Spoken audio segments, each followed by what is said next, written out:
With Assassin's Creed going into like a fully fledged open world RPG, we knew that choice was the next logical step for us. We were like, hey, choice is our thing. It's the philosophy that's flowing through all of the creation of the game, and that extends to being able to choose your character. It extends to naval and how you're going to customize your ship, how you're going to play with your ship, who you're going to recruit for your ship.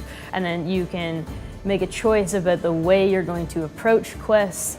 It had to be everywhere or nowhere at all in terms of how we were looking at making things. So yes, the narrative will lead to different conclusions, but if you go off the beaten path, you will be surprised and you will have to make choices, sometimes dire, sometimes not. So yes, we want to give that autonomy to the player. You can choose if you're going to help the Athenians dominate the Greek world or the Spartans, and you can change your choice in that playthrough as well. We wanted to approach the combat in a way that gave the player more options, more customization, more ability to have choice in the way that they approach every combat situation. So that meant that we wanted to give them these awesome abilities, these brand new 30-plus amazing abilities that can all be upgraded. If I want to shoot people with bow and arrows and specialize in that, you can do it. If you feel that it's more like melee fighting, you can do it as well. And if you feel that it's a little bit more stealth that I would like to do and get the drop on them, that's all available for you as well. So very poetic for someone covered in blood. I like it.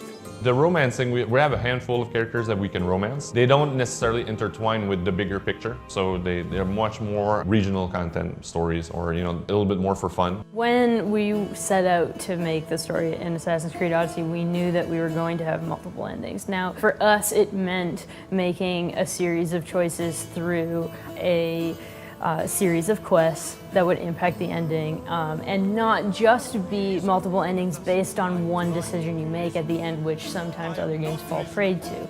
Just because you're making choices doesn't mean that you're going to be cut off from half the game for making these choices. You're simply going to have your own unique experience.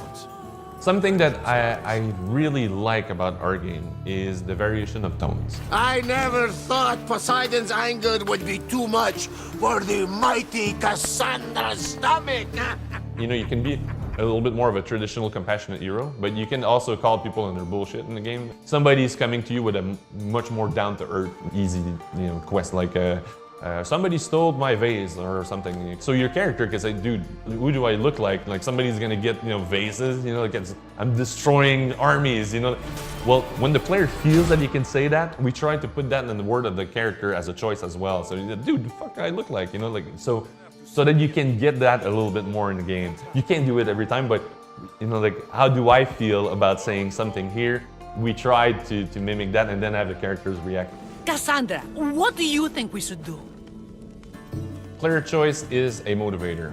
It connects you with what you're doing. The game is talking to me and I need to respond to that. So the player choices are felt in dialogues, but they're also felt in the world. So in the play style that I'm going to choose in the game, the mix and matching of the abilities, who I want to interact with, Sparta, Athens, what do I want to do as a player? You decide and it's your choice to do it.